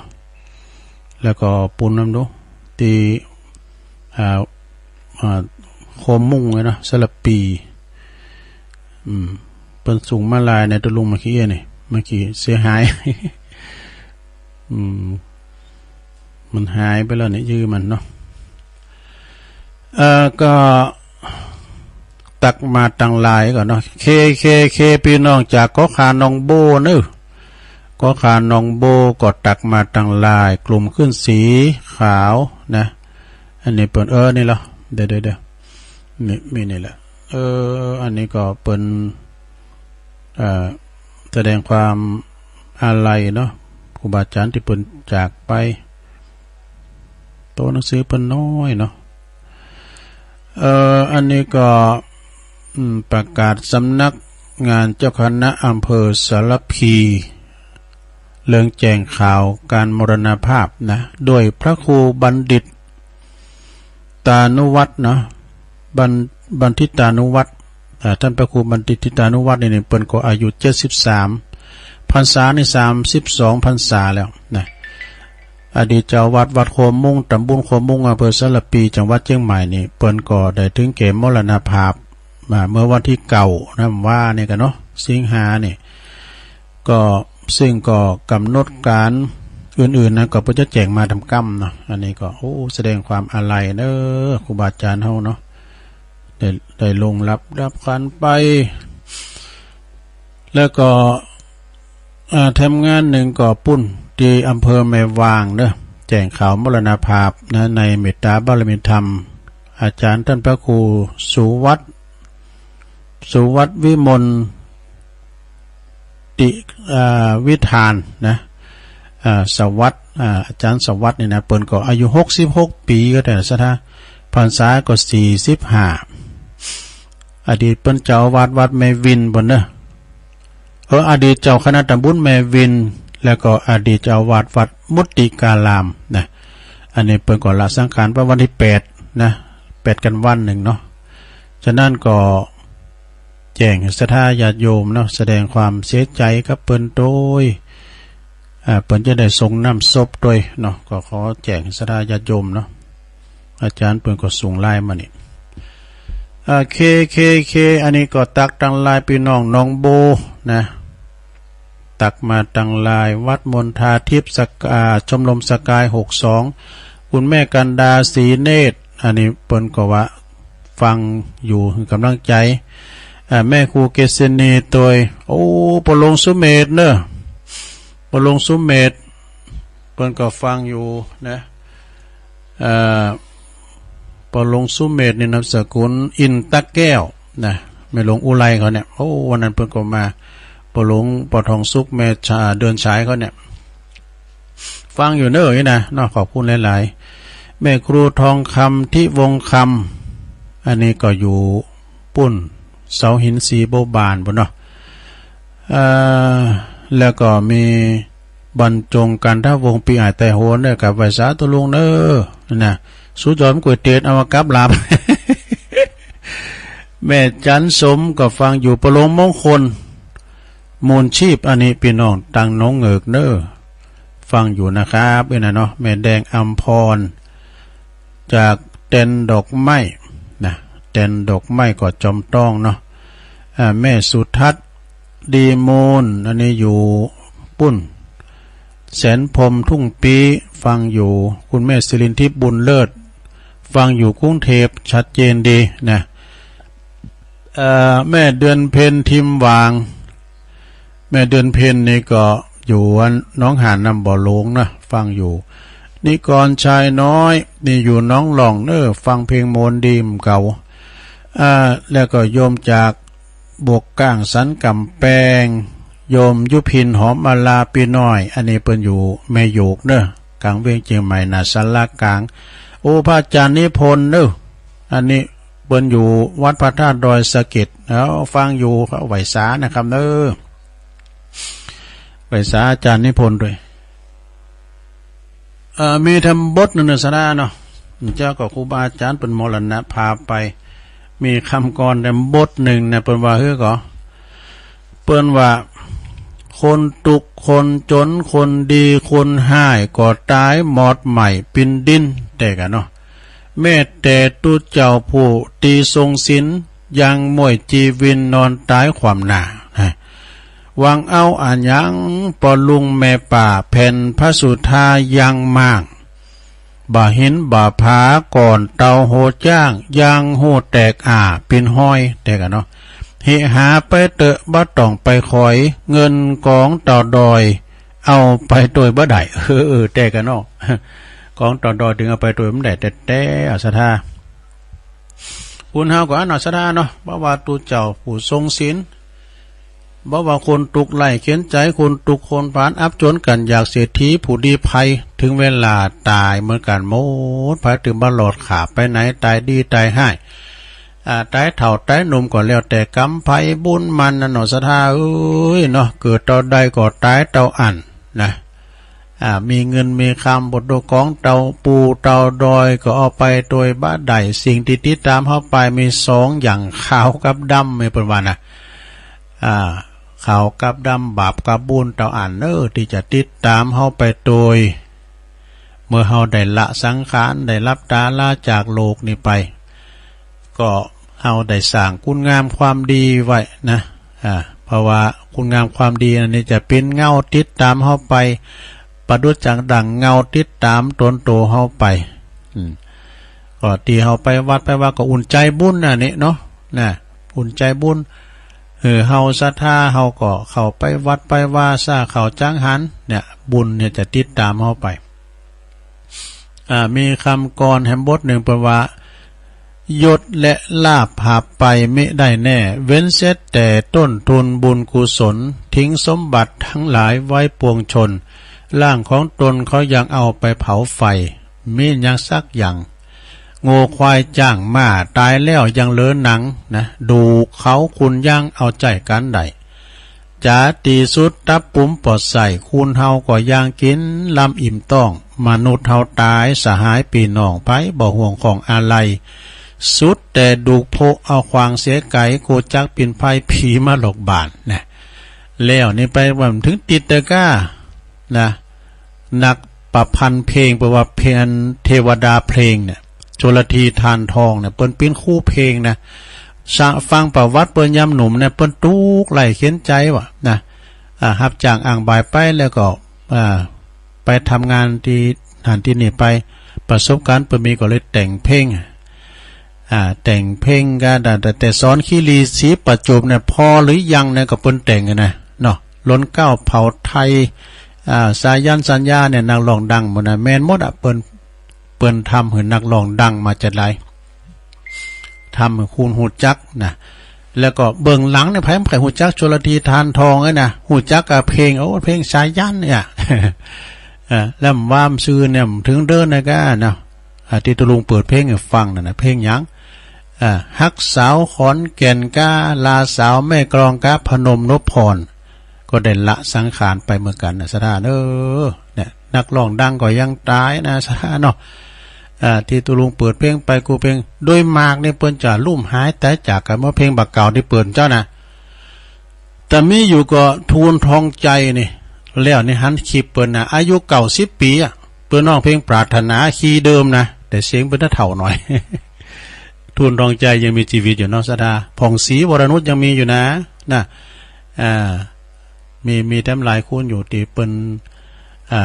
บางคนนี่สดานักร้องก็ดีนักมวยก็ดีนะที่เปิ้นโด่งดังนั่นน่ะผลสุดท้ายบางคนนี่ตกอัพก็มีสดาเนาะอย่างนักมวยก็เนี่ยก่อนเนี่ยมีเงินเป็นแสนเป็นล้านเอาเขาตกอัพก็มีนะจะฮื้ออันก็มาเดินเล่งเจ้าหมูเจ้าฝูงพวกก็ไอ้เนาะก็ยิ้มว่าฝากไว้พอเนี่ย ก็แล้วแต่ไฟแต่มันเนาะกำไฟกำมันยาเนาะสดาอย่าโยมทั้งหลายอันนั้นก็ศรัทธาก็ฟังกันไปในวันนี้ก็เป็นวันพฤหัสบดีที่10และเดือน2-3 วันเราก็จะไปกินเป็ดตานกันก็เดินทางแข็งขาดปลอดภัยฟังอาจารย์ประคุณนับรถเนี่ยมีพิษ50 กั้นบนรถตู้นี่นะเปิ้นก้าวไว้50 กั้นถ้าจะเกินเป่าเหมือนกันเนาะ แล้วก็รถธรรมดารถปิกอัพรถส่วนโต๊ะรถจิบรถเก๋งเขาเองนะเนี่ยเพราะว่าดูกินหลุดตานกันไปด้วยกันอันนี้เจริญปอนวัสดีเจ้า หลวงพ่อกฤษกะใช่แล้วแม่นแล้วโอ้ยก็ไปแขกเยอะจังนะ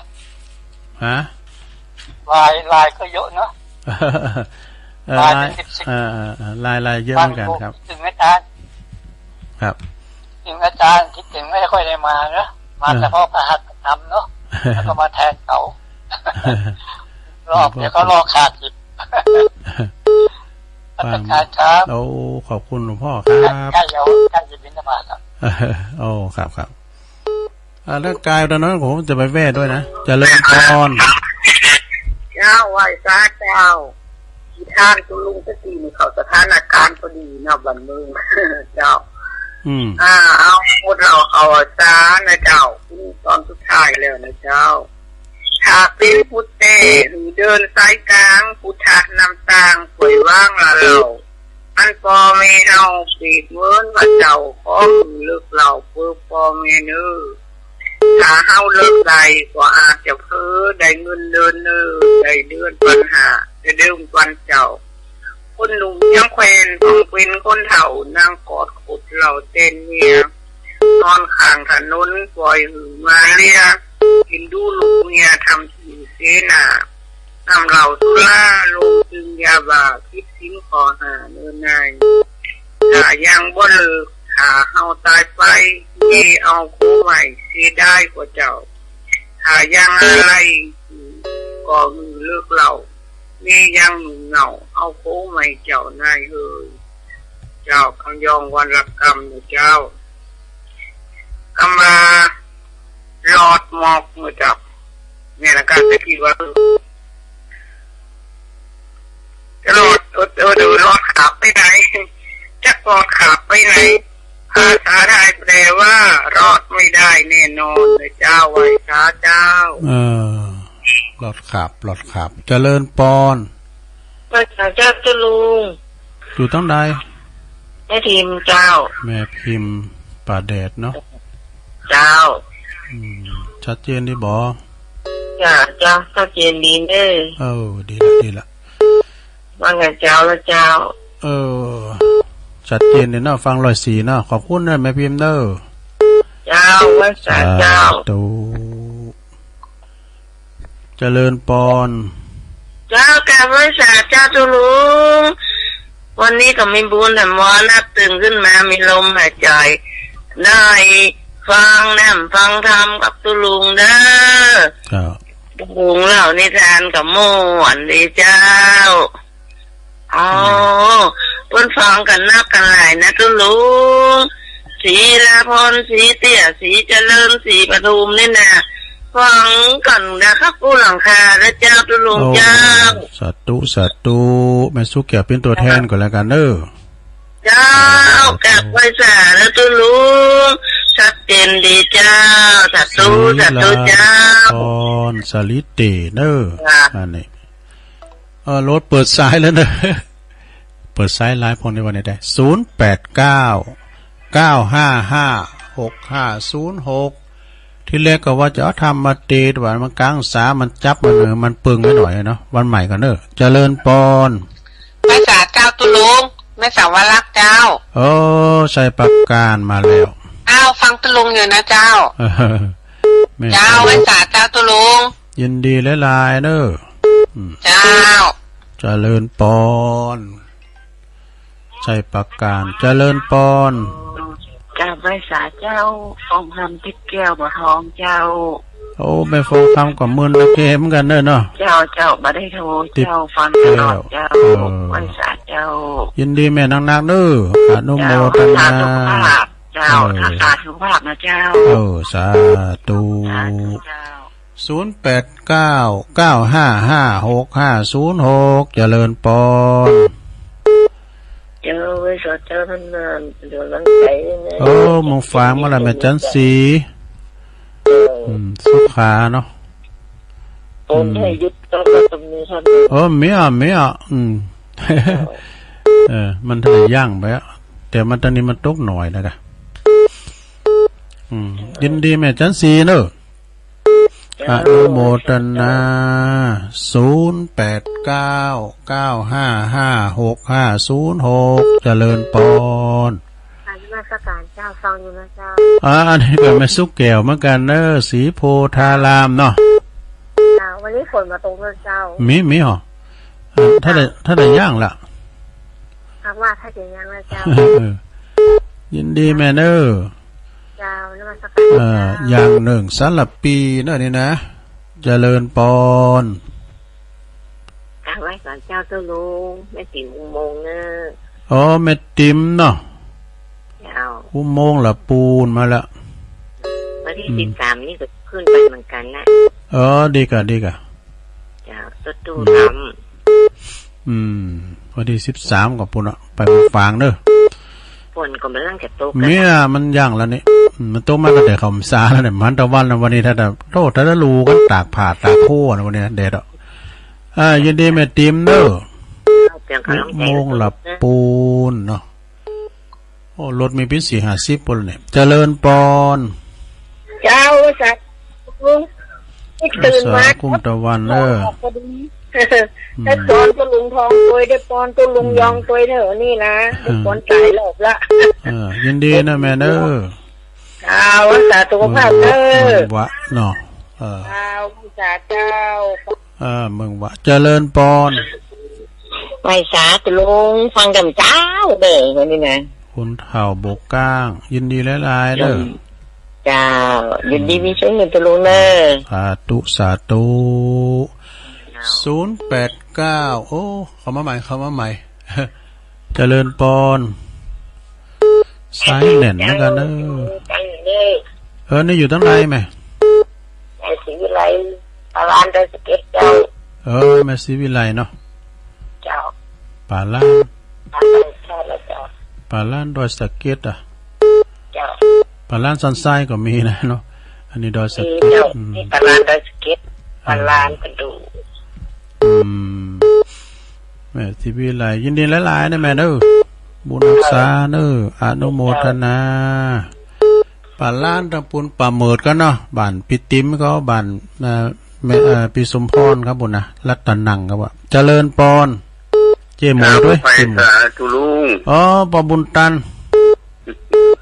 มาแล้วฟังลุงเด้อป่าไล่จะดีซ้ำหยอดเนาะลุงออกมาดึงมารับมานอนแล้ววันนี้เนี่ยมันเก่งไงเนาะกูมันรับฟังนะลุงจะออกวันนี้ซ้ำหยอด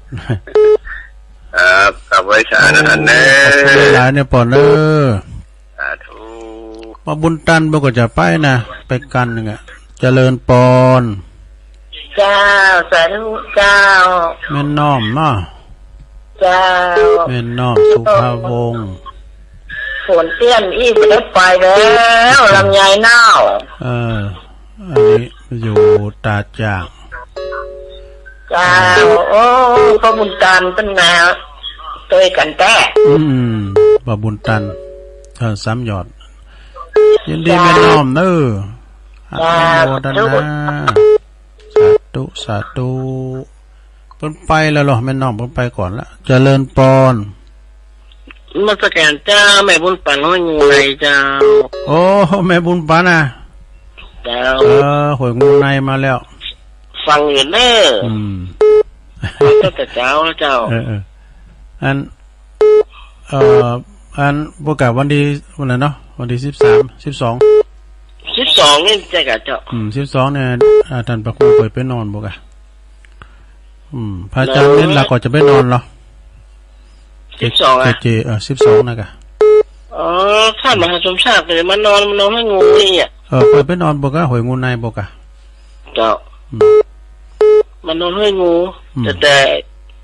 เตรียมอย่างเรียบร้อยแล้วยินดีแม่บุญปันเด้อเจ้าฝังมาแล้วแม่บุญปันก็เด็กกับปอน้อยบุญปันอย่ามาบอกอ่ะกะวันรับลูกระยะปอน้อยบุญปันเนี่ยพี่น้องตั้งสันตุนมือเนี่ยปอเล่งนันลงกิติวงเนี่ยเปิดจะแป้งตุ่นไปตุ่นนึงเด้อแม่ฟองห้องสิทธิ์เด้อมากินแม่ตามด้วยกันว่าปอเล่งนันลงตัวอื่นมานะแม่ขันแก้วเขาหน้านุงสูงซ่องต่างห่างต่ำเด้อนี่นะปอเล่งนันลงเปิดจะแป้งตุ่นไปนะพี่ไอ้หงยนเขานะเจริญปอนโอ้พอเสียวใส่โอ้เจริญปอนเนี่ยพอเสียวฟังเสียงเจ้าละกะโอ้เจ้าละเราเข้าไว้เหล็กกันทาดีกะโอ้เหมือนกันเด้อพอเสียวก็เหมือนกันเด้อขอเป็นกำลังใจหน่อยนะอยู่ดีกินหวานเด้อบุญรักษากำจูเด้อสาธุอันนี้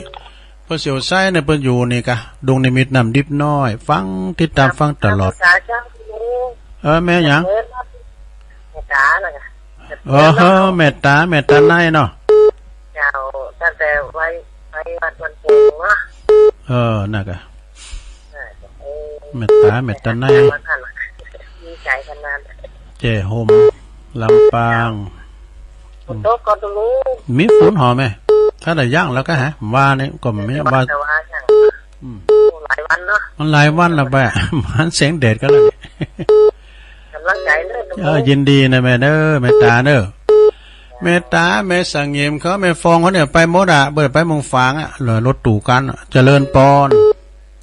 เจ้าที่ลุงโอ้แม่เพนะเอาเลยจ้าว่าเจ้าแสงไฟสว่างกายแสงธรรมะสว่างใจสว่างกายและแสงไฟสว่างใจและแสงธรรมเจ้าชัดเจนให้กำลังใจทุลุงเด้อโอ้ยินดีเด้อแม่เพนเด้อเจ้าว่าเจ้าตูการแพมได้ไปก็ฟังเปิ้นถ่ายทอดเสียงเด้อเปิ้นนึงถ่ายทอดมานะตุปีเลินเปิ้นจะถ่ายทอดมาเจริญปอนเจ้าโอ้แม่หยังโอ้แม่บุญเมืองอ่ะหาหน้าให้ตาไปมุนนี่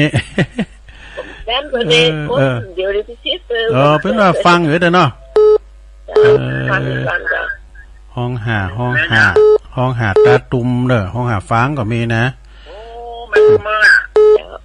หาหน้าให้ตาไปมุนนี่ยินดีได้หลายแม่เด้อบุญรักษาเด้อ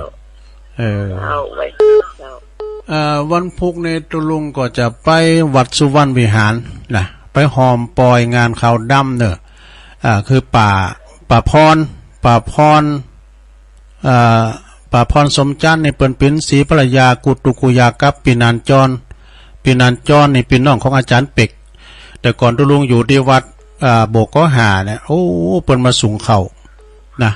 ป่าพรในเปิ้นได้เสียชีวิตปนสมวัติวัดสุวรรณวิหารเนาะเปิดจะเสียวันที่13พร้อมจีเปิ้นนี่มุนตุลุงนะมันติดแบบมองฟางตุบิบินโทรมาเจริญปอน วัสดีครับป้อนยังจ้ะจำลองวงชัยอ่ะฮะวงชัยจำลองวงชัยจำลองเนาะครับจำลองวงชัยอ่ะครับวงชัยบ่อยู่บ้านไหนบ้านน้องชิวครับโอ้เคยโทรมาด้วยกันได้โทรมาครับแม่น้องชิวนะครับลุงฟังเป็นวันนะครับโอ้ดีกะครับน้องซิวในก่อนนี่ก็มีพี่น้องอ่ะมีหลายอยู่ทิศศักดิ์นามสกุลทิศศักดิ์ก็มีนะเนาะครับโอ้ขอบคุณบ่จำลองเด้อพี่อ้ายจำลองครับสวัสดีครับโอ้น้องซิวก็ละปูนอำเภอเมืองนะน้องซิวนะเคยไปกับพี่น้องหลายกะเจริญปอนกราบนมัสการไว้โอ้หลวงพ่อมาแล้วเดี๋ยวมาโทรเวลาข้างหน้าล่ะโอ้โหฟังหาพนานต่อเสิร์ชก็บ่ได้ยินแต่ละปีพนานเนี่ยก็ที่จังมาไปนอนนั่นปนสายันจ้ะน่ะสายันก็บ่ได้ยินยังหนึ่งยังหนึ่งเลยนะพนานสายันนี่ให้อาศิเลนะโภคสัมปทานน่ะถือพร้อมด้วยทรัพย์เนาะมีทรัพย์สินเงินทองของใจมีวัตถุดูต่างกินดูต่างตานเนี่ยดูต่างไว้ดูต่างสาเนาะกดไปวัดที่ไหนก็ได้ตานหมดนานก็ใส่สองสาวอ่ะนี่ยอกเล่นวันนานสายันวันใดเนอร์แกง่อมตอนเจ้าท่านเจ้าจะขึ้นไปนอนวัดพระบาทอุดมวันที่12เนาะครับเป็นตัวอาจารย์พระครูจะกี้พระครูบัณฑิตวัดขมูลกันแต่ละปีได้ถึงมรณกรรมมรณภาพอันลูกอย่างน้อยอยู่จ้ะแม่น่ะ50 ปลายกันเนาะพรรษา33นี่นะน้องก็น่ะโอ้ตุปู่ตุเจ้าตุเท่าอย่างเฮานี่มันหมดอดมาจ้ะเราว้าวจ้ะตัวลุงยองเต็ดออกอากาศตัวลุงนี่โทรมาหาดีกว่าอ่ะเอาตรงนี้แล้วอันก่อนนี่หรอโอ้ดีได้ฟังแล้วก็ม่วนอกม่วนใจหลายๆคนเนาะภาษาท่านเจ้าถวายความเคารพเนอะเจริญสุขเจริญปอนสนาต่างหลายสาธุโอ้ขอบคุณหลายๆเนอะหลวงพ่อมานิถาว่าโลสำนักสงฆ์ห้อมบุญปุนแป้งกำแป้งแล้วไป2-3 ด่านแล้วเนอะเพื่อจะปล่อยหลวงพี่หนาเลยแล้วไหวสาบารมีธรรมอาจารย์ท่านพระครูจุลธานพิทักษ์เนอะครูบาแดงเนอะวัดแม่ห้องใครด้วยความเคารพนะครับเนอะวันที่13ก็ถ้าได้ไปอยู่เนาะเพื่อจะกินสลากนะโยมเด้อเพื่อจะกินสลากกันดอยนางแก้ววันนี้จะได้ไปประชุมด้วยเปิ้นนะเจริญปอนไม่สาหน้าตะลุงแม่ยังจ๊ะไม่ขันแก้วเจ้าโอ้แม่ขันแก้วฟ้าอ่ะเจ้าโอ้ไปเนอะบอกแม่ฟองด้วยเจ้าไปกันอยู่เจ้าไปอยู่เลยไปทับในการฟองตัวก็อันพอเล่งนั้นลงไปก่อนจะไปหรอเจ้ามันได้ยินคือว่ามันจะแต่งต้นไปนะแผงตุ่นไปนะไปปักไปหอมกันเดียวแม่ขันแก้วโทรมาก็บอกแม่ฟองห้องสิทธิ์ตัวนึงปลาหมูปีหมูน้องเอาไปวันนั้นพัดอะไรบอกวันนั้นพัดวันนั้นปู่จานจานปลาแดงวันนั้นพัดนะบรรลุกลุ่มก็เล่งงูนะยังงัวแต่นั่นเนาะวันนั้นพุ่มตัวเนอสุริยะสันซ้ายของน้อยไปอันนั้นคนหนึ่งไปแน่นอนยินดีแม่ขันแก้วนึงโอ้ปะกันเจ้าสาธุนี่เจริญปอนทำสายไปสร้างกำเนิดวันที่18พฤศจิกายนกำหนดการกฐินลวดด้านถนนรอบวัดนี่นะเรื่องนี้กับแปลงด้านที่3แล้วล่ะจะแปลงศาลาเนกประสงค์ทำรังวันที่ยังก็18พฤศจิกายนวันเสาร์ตอนเจ้าทำบุญด้านถนนรอบวัดทางด้านหน้าวัดถนนใหม่แล้วก็ตอนบ่ายก็จะมีการทอดกฐินเจ้าภาพเข้าก็ห้างส่วนจำกัดก็ยิ่งเจริญโมบายสังกำแพงประธานแล้วก็ละมูนั่นก็เป็นกฐินสายด้วยกันเป็นกฐินสามัคคีอยู่ได้ประธานแล้วเนาะลุงก็ประกาศเนอะเดี๋ยวนี้3 ล้านจะเลี้ยวละปีหน้านี่แปลงแบบพระหลวงล้อทุลุงยองมาก่อนแปลงท่าแปลงไม่งานเลยก่อนได้กันแต่ต้านถนนด้วยเนาะครับถนนใหม่ที่เขาตั้งตัดไปถึงวัดห้วยบอนวัดบะไครวะจนเข้าหาเส้นนั่นน่ะเนาะ นั่นแหละดีแล้วครับขอบคุณไปวันหน้าก็เปิดประกาศเนอะ18 พฤศจิกายนทั้งวันเลยเนอะขินจันด้านกระถินด้านประจำปีครับมนวันคำมากับมนวันคำก็เอาซอยเนอะเอาซอด้วยนะเอาซอว่าไปซอด้วยซอห้ำตานถนนใหม่กระถินด้วยวันคำกะตอนเจ้าตานถนนตอนบ่ายตานกระถินเนี่ยบอดูโอ้ขานักกว่านี้เอาละเนาะสถาญาติโยมตุลุงก็ขอหยอบอย่างให้ตัวอีกกันเนาะก็เดี๋ยวท่านพระครูจะต่อตุลุงนี่เนอะเปิ่นจะต่อ2 ชั่วโมงกันนะคือแล้วเปิ่นไปบันแม่ไปติดรอบแล้วก็มีหลวงพ่อกฤษพุทธอุทยานปางโมดเจงดาวนะเนาะรอบอันนี้มาเบอร์แรกแม่น้อยกาดนัดเนื้อบันดอนหลงแม่พิมพ์ป่าแดดแม่สุแก้วศรีลาพรสลิเตเนอะแม่สวรักษ์แม่ทลบปุนเดอชัยปาการแม่ฟองคำทิพย์แก้วปั่นไม้บ้านไร่บ่อทองเนอะไหวสาบารมีธรรมท่านอาจารย์สมเพชรเนอะสมนึกจารโนสมนึกปันวัดป่าไปบ่อทองตัวแล้วก็มีแม่จันศรีสุขาแจงโฮลินฟางเนอะแม่สุแก้วศรีโพธารามยังหนึ่งสลับปีแม่ติ๋มอุโมงค์เนอะละปูนอุ้ยสาวคุ้มตะวันเมืองวะคุณเถ่าโบกก้างแม่ศิวไลป่าล้านดอยสะเก็ดเนอะป่อบุญตันป่าไล่เจดีย์3 ยอดแม่น้อมสุภาวงศ์ตาจ้างเนอะแล้วก็แม่บุญปันหวยงูใน แม่บุญปันหวยงูในเนอะแล้วก็พอเสี่ยวชัยเหล็กกันทาดวงนิมิตน้ำดิบน้อยเนอะพอเสี่ยวชัยเนอะอยู่ดีมีสุขแม่ตาแม่ตะนายเจห่มลำปางแม่เพนขาวเตี้ยคนสู้ชีวิตจากตาจ้างแม่บุญเมืองเนอะห้องหานะตาตุ่มนะแม่บุญเมืองไปแม่พอจำลองเนอะตู้วงชัยอันนี้ผู้อยู่น้องซิ่วเนอะพี่น้องเดียวกันนะโทรมาเริ่มพุกโทรมาแถมปอหลวงพ่อมานิดรอบ2รอบแรกหลวงพ่อมานิษฐาวโรสำนักสงฆ์หอมบุญเนอร์แล้วก็แม่ขันแก้วฝางเนี่ยแม่ขันแก้วบอกแม่ฟองโดยหลวงพ่อมานิษรอบ2นี่เปิ้นก็บอกว่าวันที่18 พฤศจิกายนนี่เปิ้นจัดต้านหลายอย่างชวงเจ้าจัดต้านถนนใหม่เด้อต้านถนนใหม่ต้านมะคะหดหน้าถนนใหม่แล้วก็ตอนบ่ายจะตอดกฐินโดยไปกินแบตตาลก็ไก่มาก็ได้ประกาศไปเลยเนาะเอาแล้วสดาญาติโยมทั้งหลายตุลุงดำเนินรายการมาก็หันว่าปอสมควรแก่กาลเวลาเนาะจะเตอก็อู่พิษพองอู่ถูกพองตามลักษณะคุณเถ่า ลักษณะคุณเถ่าก็วันเสาร์บุญก่อนนอกก๋วยเตี๋ยวนะสำหรับท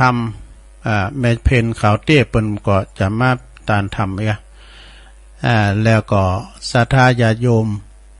กำเดียวก็ฟังต่อจากตุลุงนี่ก็ท่านพระครูอภิวัฒนาวิกรมนะก็จะเข้ารายการกันต่อไปตุลุงก็นำรายการจากลาศรัทธาไปก่อนเนอโจกดีมีใจเหมือนกันจุคนจุดตันอยู่ดีมีสุขอายุหมันควันยืนมีโจกมีใจเหมือนกันจุดคนจุดตันเนอจัตตาโลธรรมาวัฏันติอายุวันโนสุขังปะลาง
สิ่ง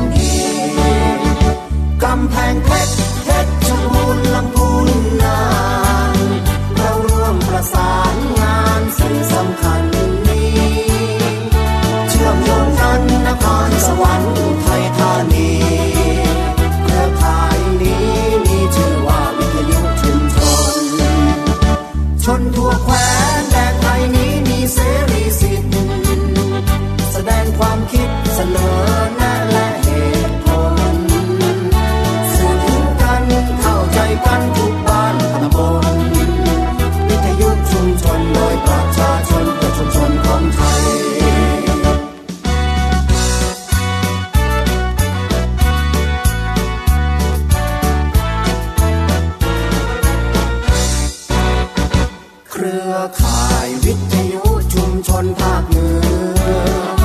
เกิดขึ้นเพื่อประชาชนชุมชนทั่วไปโยงพิจิตรพิษณุโลกพะเยาเชียงใหม่สุโขทัยเชียงรายแพร่แม่ฮ่องสอนเราเชิดชูชาติศาสตร์กษัตริย์และรัฐธรรมนูญเราเกื้อกูลบริการกันทุกองค์กรลำปางตากอุตรดิตถ์ร่วมคิดร่วมปอนเที่ยงแท้แน่นอนเป็นสื่อกลางสร้างสรรค์สิ่งดี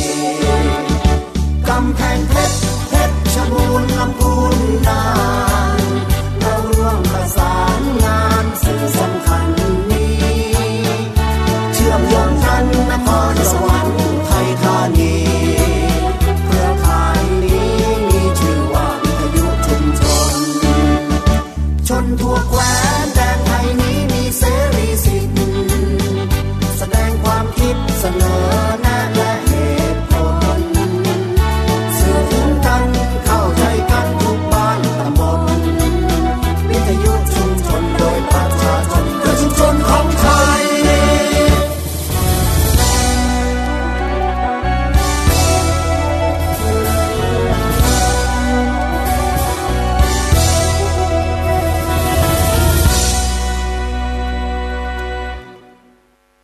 ขึ้นมา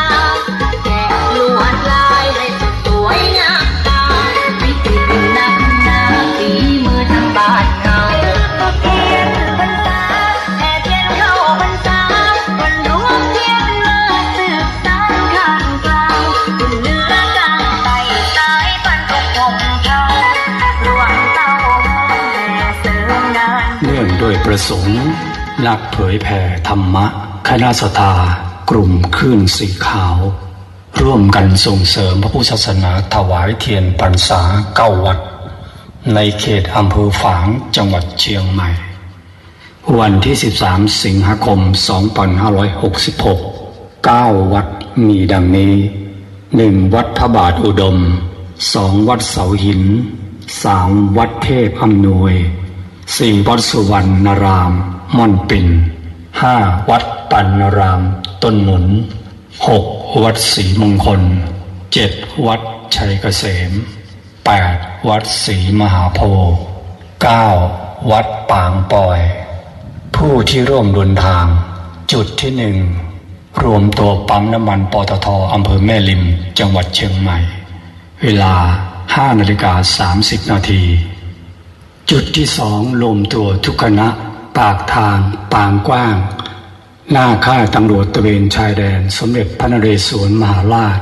อำเภอแม่แตงจังหวัดเชียงใหม่เวลา 6:30 นาทีแล้วเดินทางถวายเทียนพรรษาณวัดโสภณารามบ้านห้วยงูในอำเภอฝางจังหวัดเชียงใหม่เวลา 10:30 นาทีแล้วเดินทางถวายเทียนพรรษาอีก9 วัดในเขตอำเภอฝางจังหวัดเชียงใหม่